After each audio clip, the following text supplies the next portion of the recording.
देखिए जरा योगी स्टाइल में बिहार में बुलडोजर चल रहा है।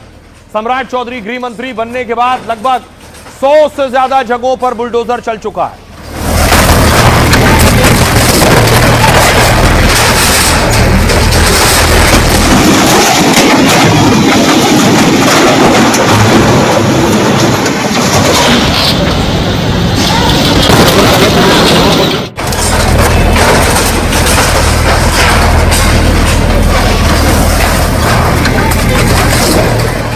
और देखिए इस बुलडोजर एक्शन का वहां विरोध भी हो रहा है। ये शख्स जो बीजेपी को वोट देता था इस कदर गुस्सा और नाराज हो गया बुलडोजर के बाद कि इसने अपनी चोटी काट ली जो 10 साल से रखी थी। मैं ये गिरिराज सिंह से भी कहता था कि मैं गिरिराज सिंह हूँ अपने आप को, लेकिन मैं आज टिक्की से उबिया गया हूँ और मुझे गमछा भी पसंद नहीं है। मुझे बस चले तो मैं काला कुर्ता भी बना सकता हूँ, मुझे कहीं मैं टिक्की भी काट दूँ। कट्टर थे, हर एक फुल सपोर्टर थे, हर एक चीज के सपोर्टर थे, सब चीज के सपोर्टर थे, लेकिन हम 29 में बताएंगे या सरकार से, और 29 से पहले हम चैलेंज करते हैं। ये टिक्की में रख रहे हैं कम से कम 10 साल से, और ये टिक्की हटाने का काम अभी करेंगे। कोई भाई कैसी है बोलिए, अभी हम हटाएंगे। बोलिए किसी के पास है कोई भी सामान, हम अभी हटाएंगे। मुझे टिक्की से ठग गए और टिक्की वाला सरकार से हम ठग गए।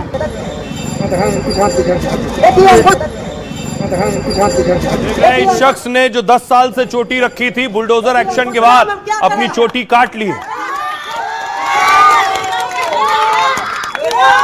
टिक्की लेकर चले जाइए, मेरा घर ले लिए है तो मेरा टिक्की भी ले जाइए आप। ये टिक्की मेरा शान था। मैं ये गिरिराज सिंह। अब देखिए बेगूसराय के अलावा किशनगंज में बुलडोजर चल रहा है। ये वो तस्वीरें, हर जिले में बुलडोजर एक्शन हो रहा है, इसका विरोध भी हो रहा है।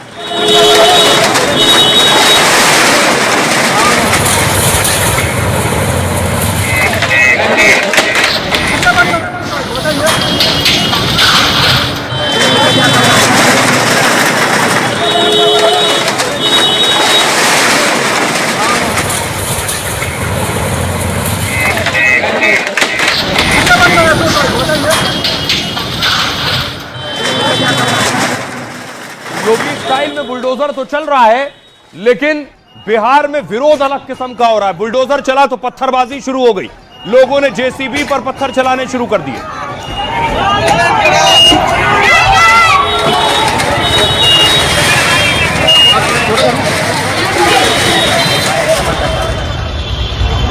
ये आप देख रहे हैं जेसीबी का शीशा तोड़ दिया गया है, और ये किशनगंज में जेसीबी पहुंची थी एक्शन के लिए, अतिक्रमण हटाने के लिए।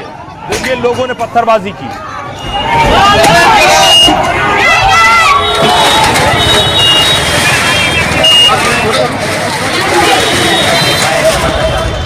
ऐसे ही बुलडोजर देखिए पटना चला है, पटना में भी अतिक्रमण हटाया गया, बुलडोजर एक्शन हो रहा है, हर जिले में एक्शन हो रहा है, लेकिन बिहार में खासकर पहली बार इस तरह का बुलडोजर एक्शन हो रहा है, इसलिए विरोध भी ज्यादा निकल कर आ रहा है।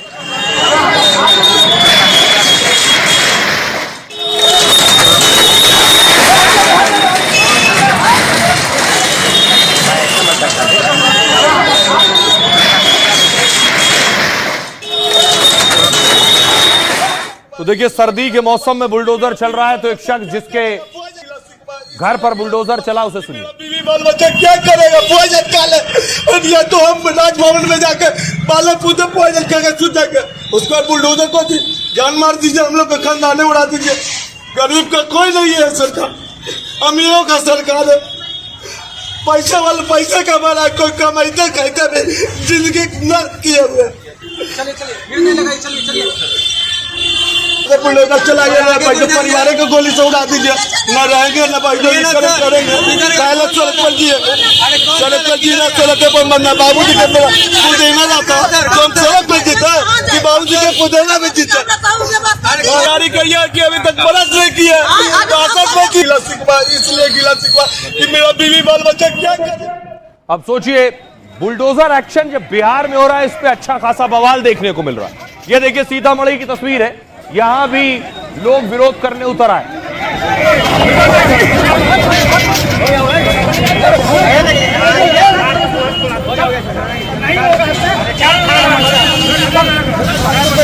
कर रहे हैं।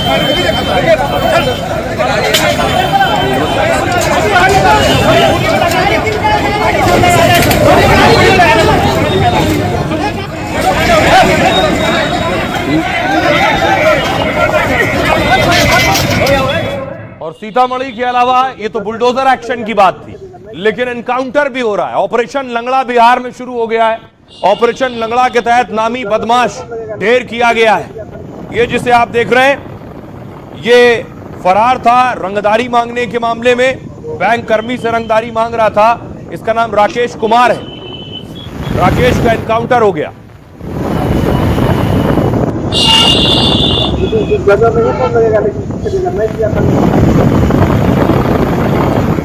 दूसरी तरफ उत्तर प्रदेश में योगी आदित्यनाथ भी आज कानून व्यवस्था को लेकर बैठक ले रहे थे।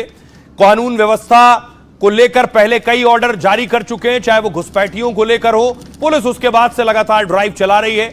लेकिन जिस तरह बिहार में ऑपरेशन लंगड़ा चल रहा है, उसी तरह यूपी में भी ऑपरेशन लंगड़ा तब से चल रहा है जब से योगी ने कमान संभाली है। अपराधियों को दुरुस्त करने का सीधा इलाज ऑपरेशन लंगड़ा है। ये देखिए औरैया की तस्वीर आप देख रहे हैं। ये रायबरेली की तस्वीर है, ये मेरठ की देख रहे हैं।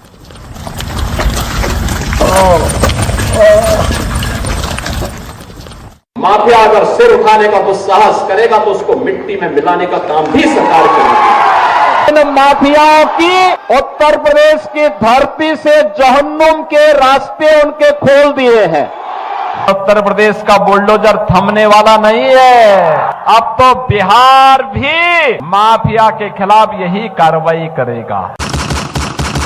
अपराध करने वाले या तो अपराध छोड़ दें या बिहार छोड़ दें। यूपी में जैसे अपराधियों पे गिरती है योगी की गाज, वैसे ही हिसाब अब बिहार में होने लगा है। सम्राट के गृह मंत्री बनते ही बिहार में योगी स्टाइल में अपराधियों का इलाज हो रहा है। जो कानून को अपने हाथ में ले रहे हैं, वो अपने पैरों पर खड़े भी नहीं हो पा रहे हैं। जैसा ऑपरेशन लंगड़ा यूपी में चल रहा है और अपराधी दहशत में है, वैसा ही ताबड़तोड़ एक्शन बिहार में भी चल रहा है। अब तक 4 बड़े गैंगस्टर का एनकाउंटर हो चुका है और सम्राट चौधरी ने योगी के अंदाज में अल्टीमेटम दे दिया है कि अपराधी सुधरेंगे नहीं तो ठोक दिए जाएंगे। क्या अपराधियों के लिए खैर नहीं है? अपराधी के लिए ये बिहार नहीं है। बिहार से बाहर ही अपराधी को जाना होगा। तो पहले बिहार में लागू हुआ बुलडोजर एक्शन और अब ऑपरेशन लंगड़ा।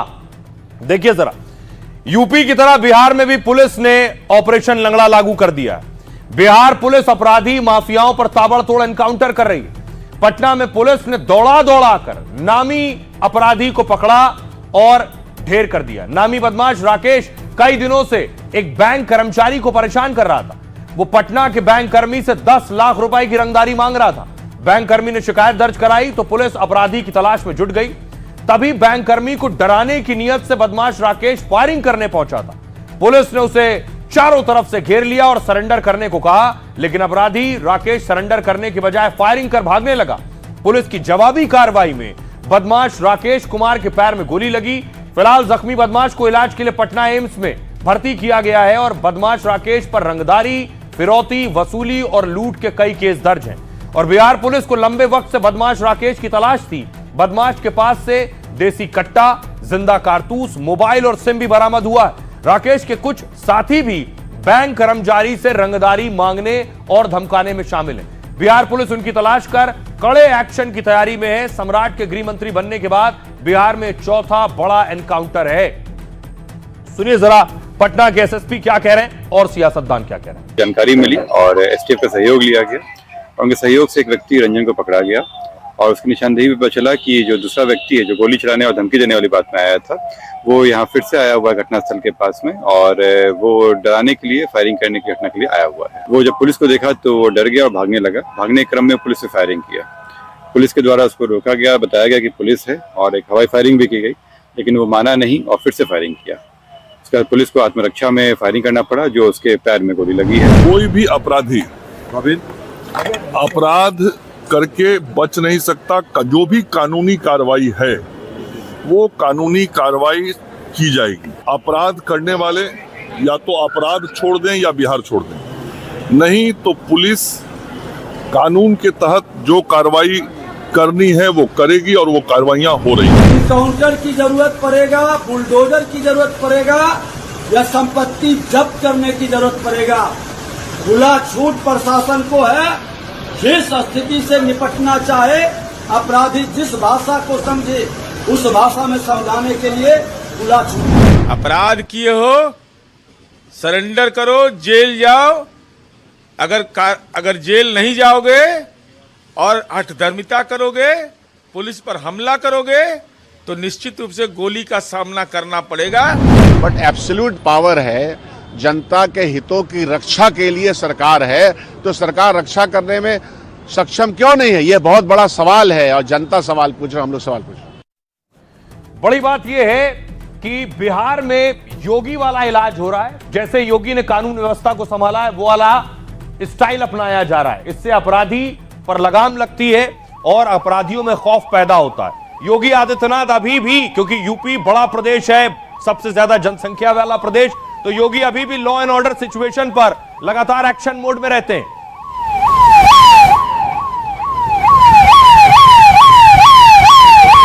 ये योगी का काफिला आप देख रहे हैं। योगी आज वाराणसी, आजमगढ़ और बरेली में थे। यूपी में जैसे जैसे अपराधियों पर लगाम लग रही है, वैसे वैसे अपराधी नए नए अपराधों में शामिल हो रहे हैं। यह तस्वीर देखिए जरा, मथुरा की तस्वीर है।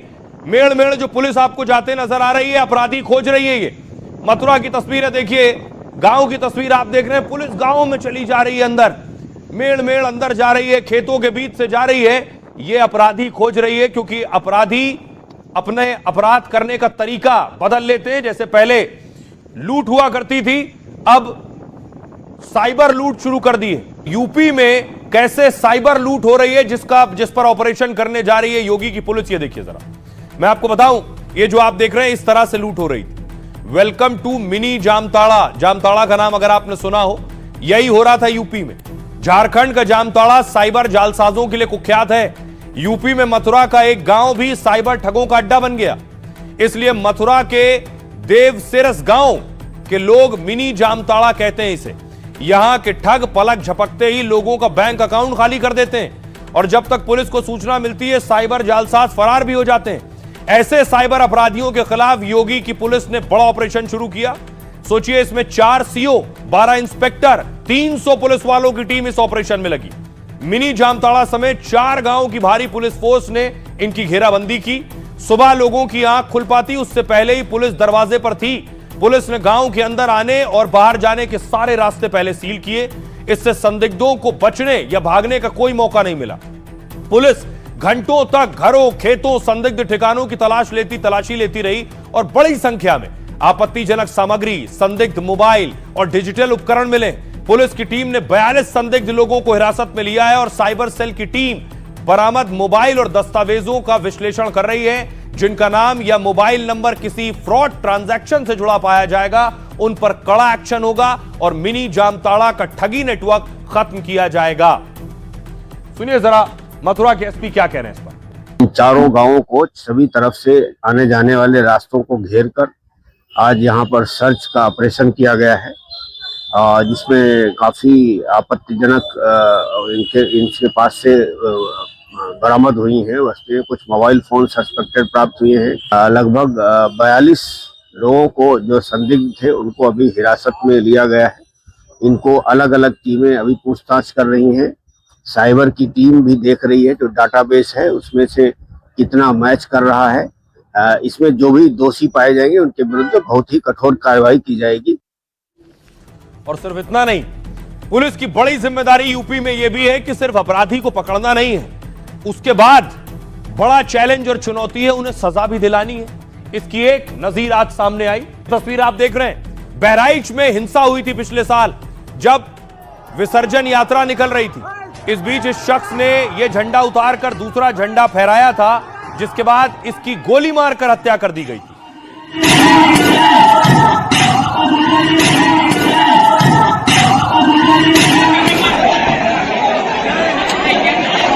देखिए, इस युवा की मौत हुई थी, इसका नाम राम गोपाल है।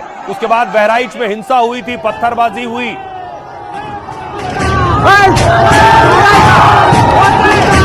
आज दरअसल बहराइच मामले में फैसला आना था, रामगोपाल की हत्या मामले में।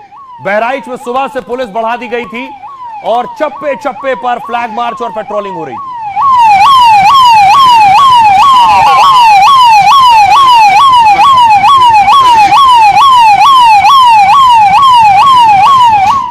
और देखिए, सजा सुनाए जाने से पहले आरोपी पुलिस वैन में लाए गए और आरोपी खुद को बेगुनाह बता रहे थे। सुनिए जरा क्या कह रहे हैं। यही सब करिए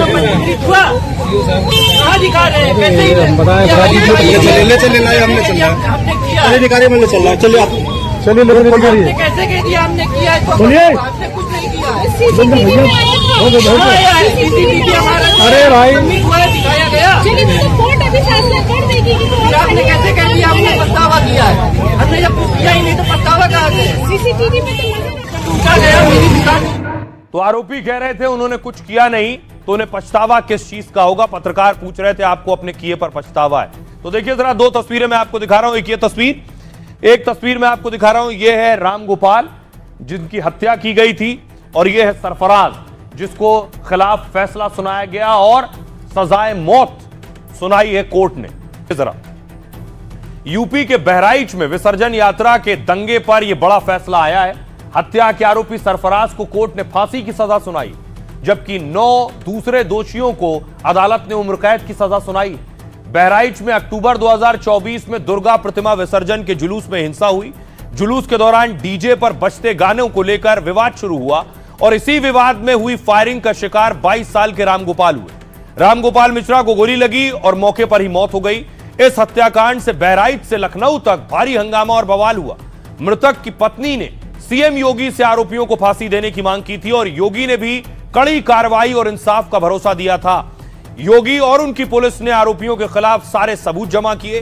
11 जनवरी 2025 को कोर्ट में इस केस की चार्जशीट दाखिल हुई और 18 फरवरी को रामगोपाल हत्याकांड के दोषियों पर आरोप तय हुए।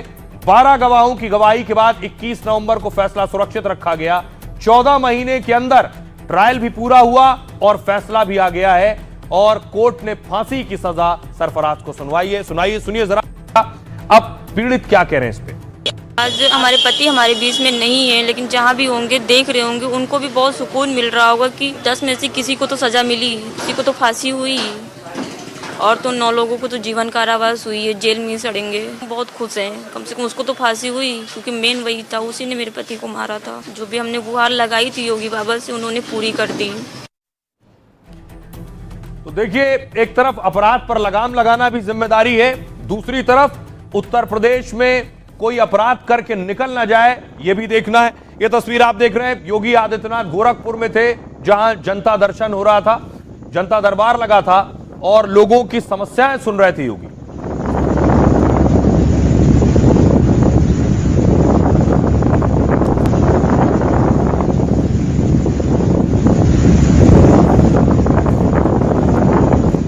दूसरी तरफ उत्तर प्रदेश में योगी के एक ऑर्डर पर पुलिस घुसपैठियों को खोज रही है, जो बाहर से आए हैं, यूपी में रहते हैं, छिपकर और अपराध करते हैं और फरार हो जाते हैं।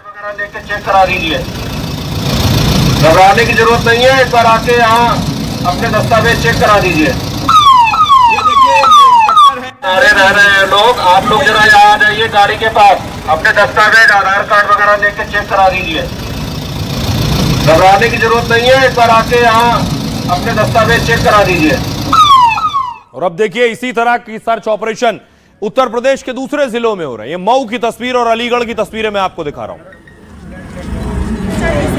लोग अपने आधार कार्ड, पहचान पत्र लेकर पुलिस के सामने आ रहे हैं और पुलिस उनकी जांच पड़ताल कर रही है।